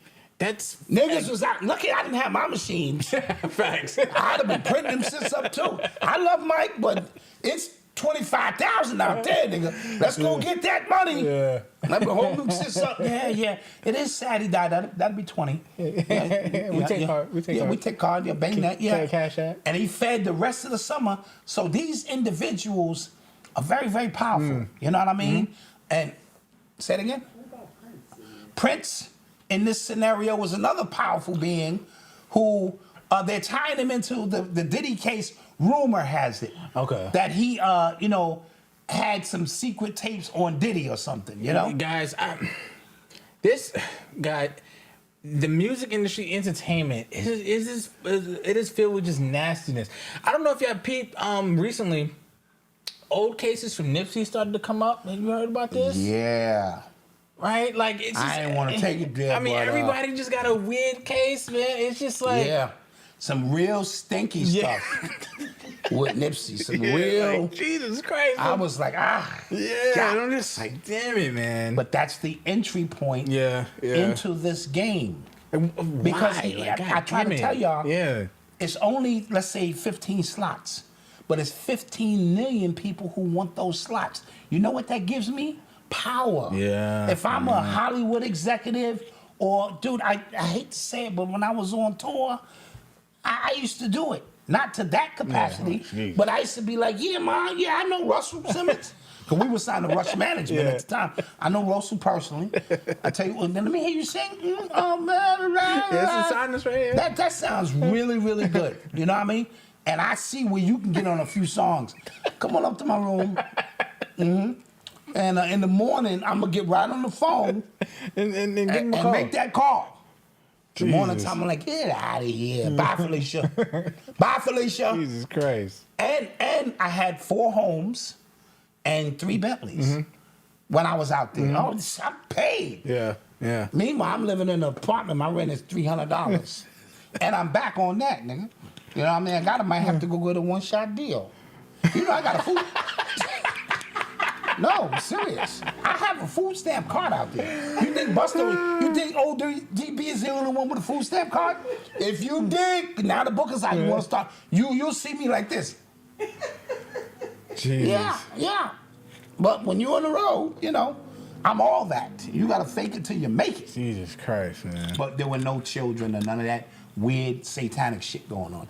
This was 1991, before Diddy showed up on the scene and really fucked the game up really, really bad. Yep. You are tuned into the sounds of Urban X. So, Pusha T and his brother got a new album coming out. More drugs. Absolutely. Yeah. It's called Let God Sort 'Em Out. It's a hard title. It's a hard title, Malcolm. But here's the thing. And them boys can rap. I'm tired. I'm tired of the I'm just tired of all the drug rap shit, bro. And ain't none of you niggas did no time. Yeah. You either the smartest drug dealer or you a federal informant. Yeah. That's how, no lie to you. I'm not gonna lie to you. I just kind of start to separate, I just kind of categorize everybody that way. Like, you're fed. You're a fed. You're a fed. Yeah. You have to be a fed. Yeah. Because it's just no way Or a you liar, can continue. as Simone said. To Or continue a to liar. just, or a liar. Or a liar. That nobody's listen, and you want to say this just music? It's bigger than just music because you're telling these fantastic stories that exist somewhere in some time or space. Yeah. Right? And you bringing that shit into fruition somewhere. Your very vibration of your voice is creating something somewhere. Yeah. And Pusha T moves a lot of coke. In his rhymes. In his rhymes. Yeah. His brother said, you know what? I can't even take this shit no more. I'm going to find God. Mm-hmm. His brother goes to find God. Mm-hmm. But the money's so good. Came back. He came back. He said that God shit, he got on that Mace shit. That God shit is cool. Yeah. The real money is over here. Yeah. So there's going to be some fantastic, I know the beats, is Pharrell is doing the beats. They're going to be amazing stories. I can't give my energy to it no more. And that's with all of them. Look, Jadakiss was under scrutiny just 3 weeks ago because his father blew him up. Really? His father was like, you come from a two-family Oh, that's messed up. household, nigga. That's messed up. And you went to a private school. That's messed up. That's No, messed up. but it's the truth. No. Nah. Jadakiss, he's already like established. Like, I don't give a shit. Guys, But my point I'm trying to make is this. when I become a rapper and talk about my absentee dad who was never there, let it happen. You let it happen. See what I'm saying? Now, here's the thing. Daddy wasn't there. Let it happen. Now, to Jadakiss's credit, I don't want to get this confused. The private school kids are the worst. Oh, yeah. Them niggas are the worst. So just because he went to a private school didn't mean he wasn't about that thing. But I need to start seeing people's criminal records. You're moving a lot of coke because we're in the age of authenticity now. Right? Yeah. So you gotta be authentic. If I tell you I'm a good dad, you need to be able to verify that somehow, some way. Right? Yeah. If I tell you, listen, dude, I'm only here because a machine is helping me, I have to be able to walk on that. The authenticity is back.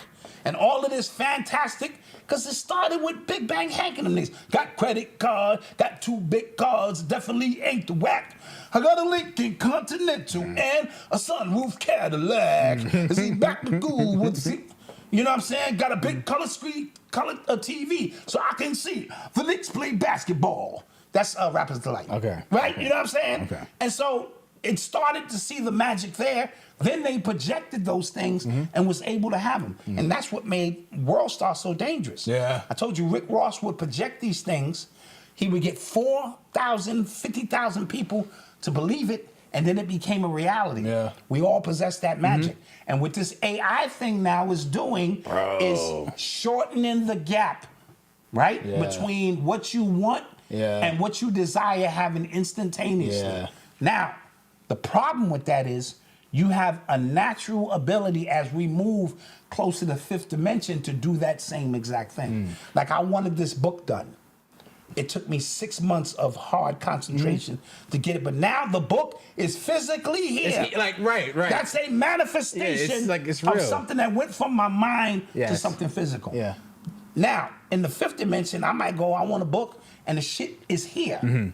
With everything I would have said in it instantly. Yeah. But because you fucking around, and AI gonna tell me to get VO3 and all that other shit. That look crazy. I know it's crazy. Right?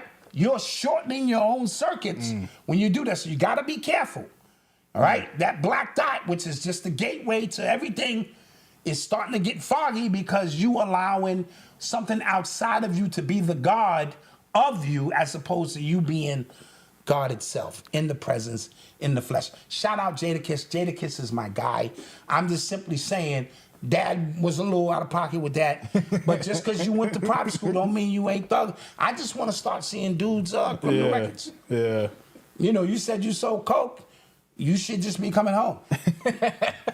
You should be Prince if you say you killed niggas, right?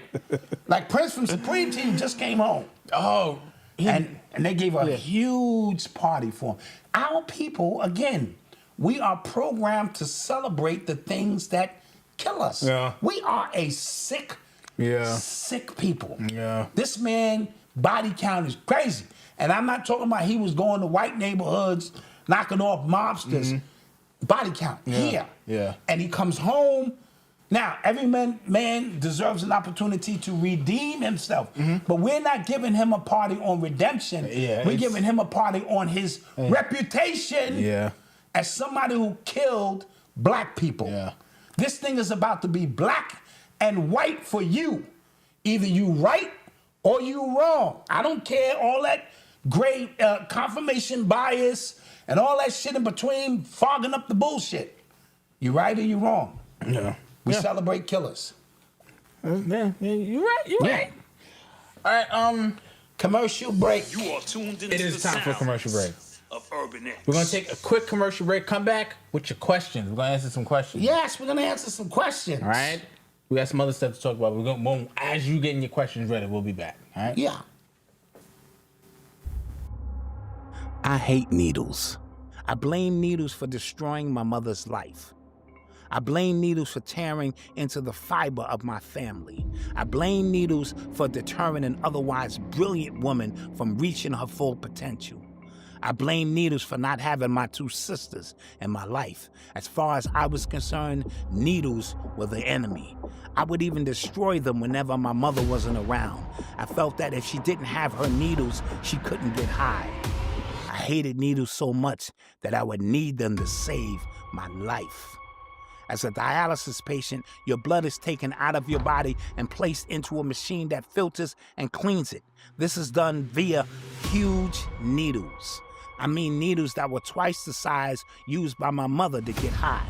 When people think about the law of attraction, they usually only think about the positive effects of it. They only think about the positive things that they want to attract. However, the law of attraction works both ways. And because the subconscious mind is so much more powerful than the conscious mind, the things that we despise or hate the most also have a magnetic pull to them. I drew these needles into my life as a testament of the emotional scars that had plagued me for my entire life. Now I need the very things I despise the most in life. Needles.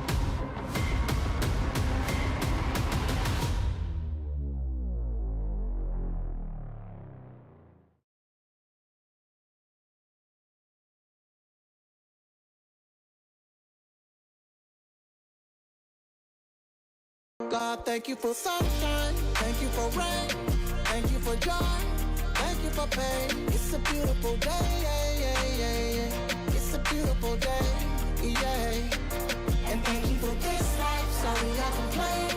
The ups and the downs, it's just a part of the game. It's a beautiful day, And we're back. Yeah. Thank you guys for joining us. We here. What? What's wrong with you? This is my new piano keys. I got a new book coming out. They said it takes time to set them. You know, so it's gonna look a little funny. What's wrong with you, man?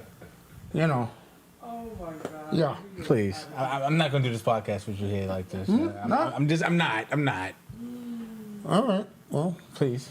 Oh, thank you. it's gonna take a little time for them to settle in. What the hell, man? Yeah.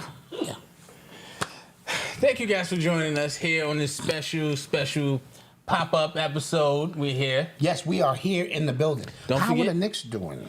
I think it's a close game. Don't forget, shopurbanx.com for a limited edition signed copy of Black Dot's newest book, Gotta Laugh to Keep From Crying. I didn't start living Till I thought I was dying. till I thought I was. Okay, the Knicks only down 3. Okay. 40-37. That's a good look.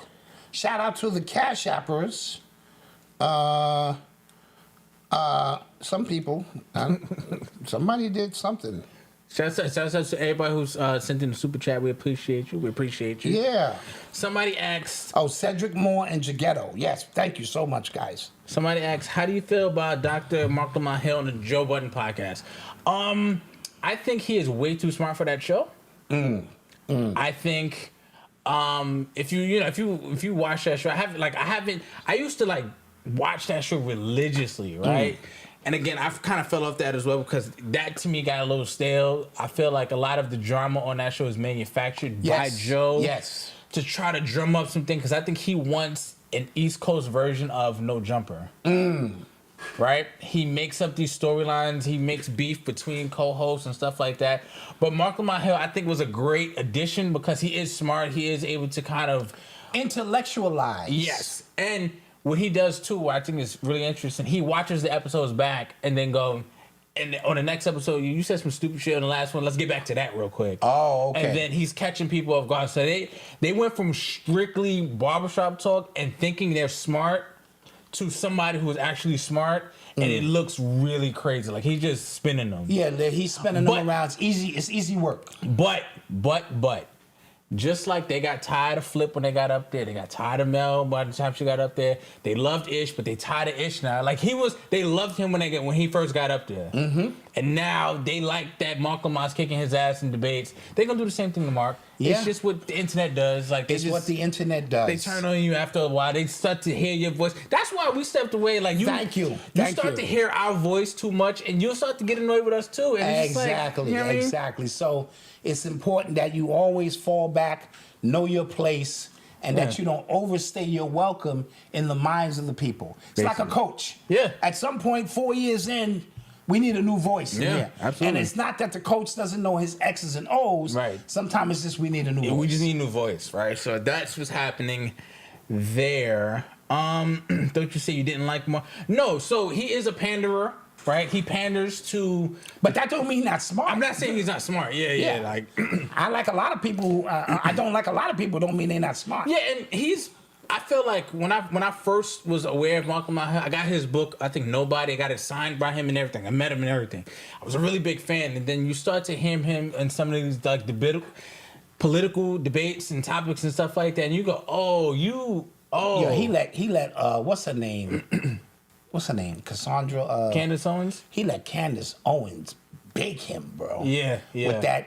Men can have babies. Yeah, it's just like, dude, that's where you're going? Dude, just stop it. Right. Just some point you just gotta go, nah, you right. Right. Don't keep stepping into the shit. Right. Be wrong and strong and doubling down on bullshit. Dude, just, nah, you got me. Right. Jeez. So thank you for everybody. Thank you for the super chats. Thank you so much.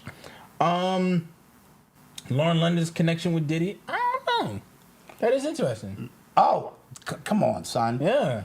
See, that's another with component. Cassie, because she was best friends with Cassie. That's another component to this thing. Yeah. The honey trap, right? Yeah. So a lot of times they'll just send the female in because you're going to drop your guard. They know if you like women, men, boys, sex, whatever the vibration is that gets you open, that's how they come at you. Yeah. And they can plant somebody like Lauren there on a 2-year mission because they saw his light. I didn't know who this dude was until he died. And then I was like, just by the energy that was moving around him, I could tell he was somebody, right? And you see the piece with him and Diddy in the studio, and he's clapping, and Diddy's like, I wouldn't clap on that. Like, Diddy's produced, and he like, man, I'm clapping. You know what I mean? And then he look over at Lauren, and she nervous, and she start, and it was real weird stuff. But I would not be surprised. Diddy bangs out everybody that's around him. Men, women, he bang out everybody. So I would not be surprised if Lauren, because what else she got going on? Right. Them little B movies she was in? Right. Come on. Right? Right. So, shit. Nipsey was a come up, right? And we can tap right into the Big U situation, right? Oh, yes, facts. First off, people keep asking, I don't want to avoid it. When are we coming back? I'll be back soon. Yeah, listen, guys, this is a fluid situation up here. It's fluid. It's fluid. Now. Right. I'm going to come back. I got 2 kids. Because I'm going to be doing, workshops and things of that nature, and I will do some current events. But we will be popping in from time to time because we can. Yeah. Right? It's our show. We can do what we want to do with our show. Facts. I love it. Yeah. Yeah. So somebody, this is not sexually fluid. The show is fluid. The scheduling is fluid up there. Yeah, the show is fluid. That's funny. That was don't be funny. You know, and so they send men at you, they send women, they send whatever they think that you like. Yeah. It's, you know, as they do their psychoanalysis on how to get to you for what it is that they need done. And it could be a 2-3 year operation. Yeah. I tell you, when that frequency of yours, because you are not who you think you are. Yeah. Right? And so you have no birth record. And so everybody's frequency is unique. You might have been somebody who was very dangerous to them. I used to say that about Jay Electronica. The geometrical patterns in which he rhymed was way off kilter. And I said, this dude is creating shapes in the reality of minds of them white folks, and they got them with them Rothschilds. Yeah. With the final boss. They said with the final boss, yeah. You that's crazy. It's a rap. Let's talk about Big U. Yeah, Big U is in a lot of trouble. Yeah, he's trying to represent himself. Oh, does he look that bright to you? No, he doesn't. Okay, no, he so doesn't. his ass is going to jail. Some of the murder he got caught for, like, come on, you're not smart, bro. No, and he gonna represent himself because he know all the details of all the murders. Yeah. You said it was on a Tuesday. I know I killed a Monday. I mean, whoever the killer was a Monday night. Yeah. So now, when all of this Nipsey Hussle stuff broke, the minute it broke, I got a call from somebody very close to the situation who told me Big U did that. Yeah.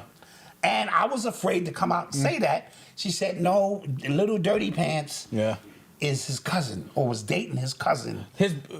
Nipsey's baby mother is U's niece. Boom. Yeah. Boom. So all the connections, and she was dropping jewels on me, the sister, and I wasn't in a position to come out and say that. I'm not gonna lie, if you came out then and said that, you'd have looked crazy. I'd have looked crazy. Yeah. And you know how many people would have came out and attacked me? Yeah. And I had to protect our brand and what it is that we do. Yeah. So this is one of those kind of situations where Big U is an informant. He's been an informant under the guise of government subsidies, because I keep telling you, the politicians, the priests are connected to the politicians, are connected to the judges, are connected to the police, are connected to the gangbangers. It's one organization, different layers based on who they need to get and how they need to operate. And there's different teams. Different teams. Because Whack 100, come on, bro. Yes. Come on. And I'm glad people are starting now to go, time out. Why does he know everything? Why do you know so much information? Absolutely. Yeah, I mean, just basic common sense. Why do you know everything? You have paperwork on everybody, videos on everybody. That sound like a Fed to me. All day long. All day long. You know what I mean? Like, it be people on the internet, that just seem... I have a life. You have a life. Mom and dad has a life. We you know what I mean? We can't just be on the internet all day exposing people. Yes. All the time. Yes. Without some help. Here's another component to that. Some of it is misdirection. That too. And misinformation and disinformation. That too. A lot of these bloggers have been paid by Diddy to come out and say, I just walked out and it looks like he's going to walk on this. And there are people who paid to do the other thing. So nothing of what you see is real. Yeah. And until you fully understand that, you're going to get confused, be swayed this way and swayed that way. None of it is real. Yeah. Once they got a hold of the social media influencers, because they're not stupid. Yeah. And I can pay people under the table, because it's hard to keep a podcast running and efficiently. I don't want to get into me asking you motherfuckers for $10.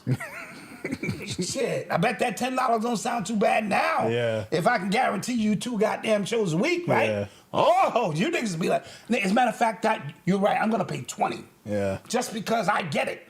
And so what happens is, them influencers are paid under the table to sway opinion.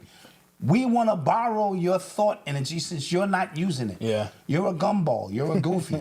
We want to borrow that and leverage your you know, whatever you have to make things happen for us. Yeah. It's the way it goes. Papoose and Remy.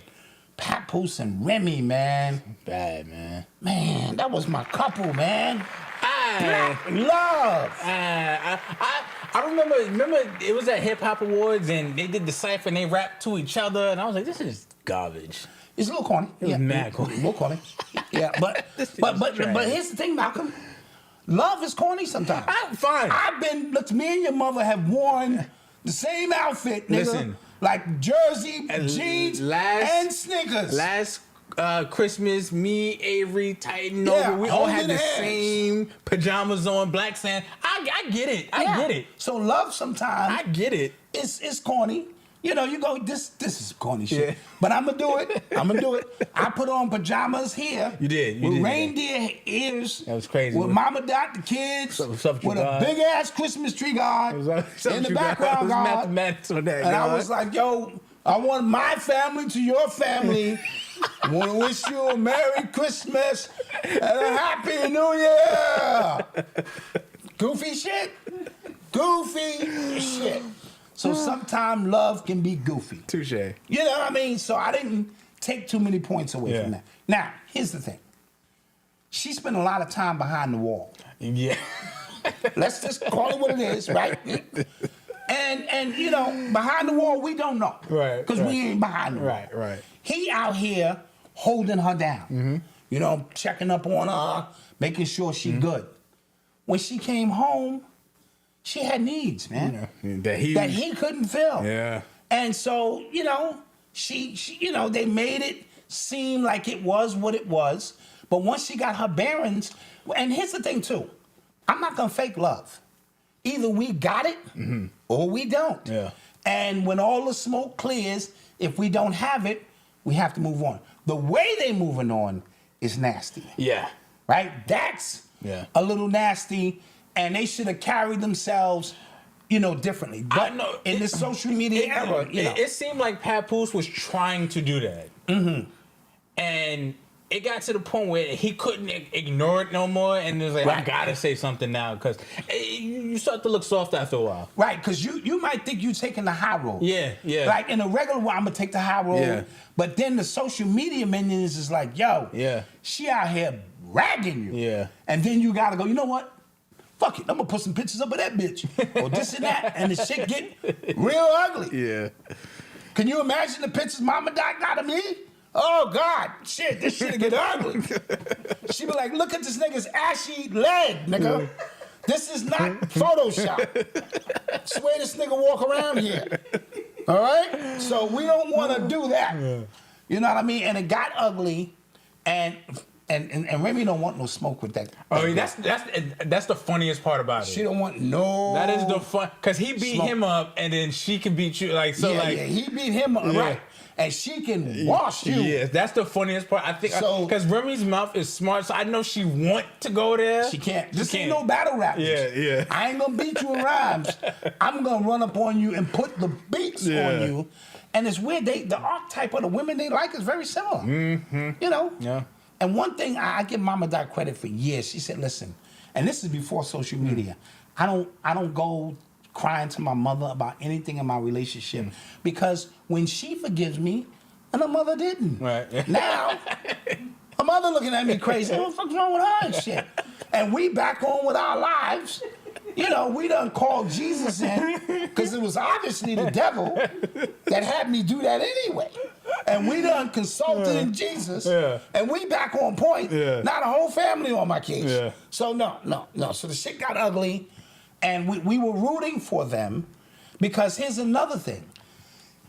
I've been with wifey for 28 years, going on 29. It's ups and downs, it's peaks, it's valleys. Anybody who's been in love is all of those things, and to stand the test of time is a testament of great things. But he caught her in the bed with a girl, and instead of just taking his hat off and getting in the bed and reasoning. Like, what do we have going on here? Think about ladies. But think about what the girl looked like. Oh yeah. She might want to hit me. Like, bitch, why are you staring at me? The goods are over here. That's what I What think the was fuck? going on. Shit. Yeah, it's never no two, not your wife and a pretty dainty. Yeah, that's what I think was going unless on. your wife is the bottom. Like, Yeah. nigga, the fuck you doing here? Nigga, you supposed to be at work, nigga. Fuck you doing home, nigga. Yeah. Oh, shit. You know, so interesting things. Interesting things. Any more questions, guys? So that's Remy Ma, Desiree Perez. Oh, yeah. Government informant. Yeah. All of that, snitch, all of that.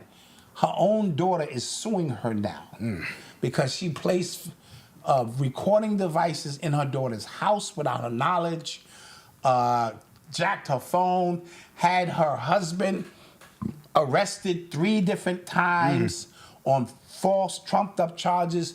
She's using her power at Rock Nation to breach a lot of her daughter's privacies. She's trying to make her daughter seem crazy, like she needs psychiatric help. She's also got her fired from her job. Wow. And so all stemming from some childhood stuff that they went through, because I believe the daughter was raised by the grandmother and grandfather. Okay. 'Cause she and was- 'cause she recognized was it locked 'cause up, she was right? locked up. Yeah. And all that kind of stuff. So keep an eye on that, because Jay-Z's name and the whole Rock Nation's name is in the lawsuit. All right. All right. Yeah. What else y'all want to know about? Angie Stone. That was sad. That was some sad stuff with Angie Stone, and she was down with Clive Davis, and they owed her a bunch of money. All right, it all boils down to this money situation, which is very bad, and you know, and so I was really, really sad to hear she was the only one dying in that car Yeah, crash, which was crazy. which is very crazy, very crazy. Somebody had, Stephen A. and LeBron. I thought that was so weird, bro. And then and then like how much Stephen A. was dragging it. Like, Yes, again, think about people who can just create industry. yes, Like that moment just created so much money for Stephen A. yes. Because he was able to go on everybody's show And he was his own show. justifying the $100 million that they allegedly or rumored to be giving him. Oh, speaking of Stephen A., Shannon Sharp. Oh, God your man Shannon is damn. bugging. Your man Shannon is bugging. Your man Shannon is out of control. God damn. He man. not gonna learn. He like them little white girls. He not gonna learn. A 20-year-old, dude, that is embarrassing. Damn, bro. That's like me talking to my daughter's 23, Right. And I'm talking to her friends. Right. It's embarrassing. Right. It's nasty work. Nasty work. Nasty work, bro. Jeez, man. You know, but again, I think he pissed a few people off with the Cat Williams situation. Okay. And his show is more chatty patty now. And so don't think everybody's in alignment with you. Yeah. Some people are out to get you Yeah. because of, jealousy, or they just trying to shut you down because Cat created such a standard that people wanted to come on and top Cat. Yep. I'm going to tell you some real stuff that not even Cat told you. Yeah. And so, yeah, very bad. Very, very bad. Zion Williamson, yeah, he's being sued by Jane Doe right now. But remember the porn star he was dealing with? Yes. She's reached out to Bugsby to they might consider suing him for something. We'll see. Bill Belichick, you're absolutely right. He's getting spun. He's getting put in the spin cycle by a young chick. Yes, that's ridiculous. He's 70-something years old. Travis Hunter's getting put in the spin cycle. Oh yeah, but he's willingly making these choices. Yeah. and did you see, he just, bro, I don't, but this is what I'm saying. It's his life. Yeah. It's his money. He earned it. Let him do as he please. We take it personal to see him getting beat like that because we can see it a mile away. It is no longer, it's above me now. It's in God's hands. Yeah. It's in God's hands. So I sit down, I cringe and go, because he was at the wedding like, Yeah. and I'm like, yo, He bro. got all 32 shown. Yeah, no prenup. Yeah. She didn't even want to kiss his ass when they came in. She was like, whoa, nigga. That wasn't part of it. Whoa, nigga. So, I don't know. That's With that funny. being said, guys, With that being said, guys, let me hold put on. up my Shabazz flyer one more time. Hold on.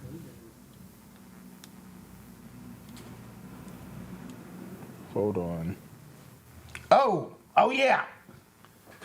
I'm also gonna be on King Simon's show. Yeah. Right? This is June 10th. Me and King Simon on a Tuesday, 8 p.m. Consciousness in the conscious community. What happened and how can we change it and heal it? Because it needs a lot of healing. With the audience and surprise guests stating their views. Me and King Simon will be dropping that. Obviously, I'll be talking about my new book. Thanks, King Simon. Almost forgot about that. Yep. And then from that point, on June 22nd, I will be live in the flesh at Long Island University. What time are you going on? 6 o'clock, 7 o'clock, who knows? Because it's not going to be a big presentation like that. I'm far removed from those presentations. I'm going to be doing some simple stuff. Okay. And, so you ain't even got to come to that event. That's not going to be that kind of, not for my birthday. Okay. What we doing? For my birthday, I'm going to dream big. Okay. You know what I'm saying? I'm thinking we might have to rent out a spot and do a podcast live. I would love to do that. We were supposed to do that. Yeah. So many moons ago, guys. So maybe we'll do a podcast That would be live. great. That would be Put great. our name up in lights. I would love that. We'll sell books and we'll do a podcast and we'll make that thing happen. I would love that. I would love Yes? that. Yes. So that's my dream. So as you see, like that, can y'all do this once a quarter? Yo, guys. Wait, which one? Below that, Mom and Dad. What's the best reach for you to see my book? Info at urbanx.nyc. Yes, info or sales at urbanx.nyc. One of the two. Yes.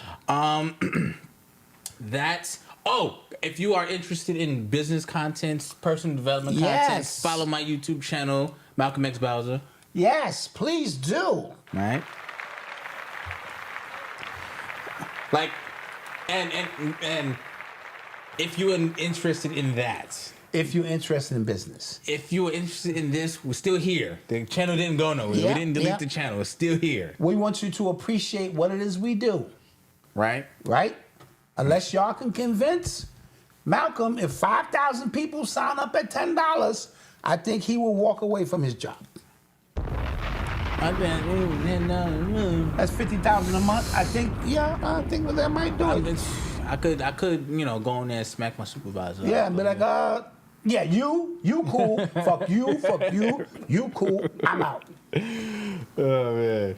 Other than that, we got work to do. Yes. We're gonna continue to do the work. Yes. Hug my grandbabies for me. I shall. Oh, hug them grandbabies. They're for getting me. big. I know. Noble was here last week running amok in here. You know what I mean? Yes. I got to get my hands on the Titan one. Yeah. So with that being said, live, learn, laugh, love.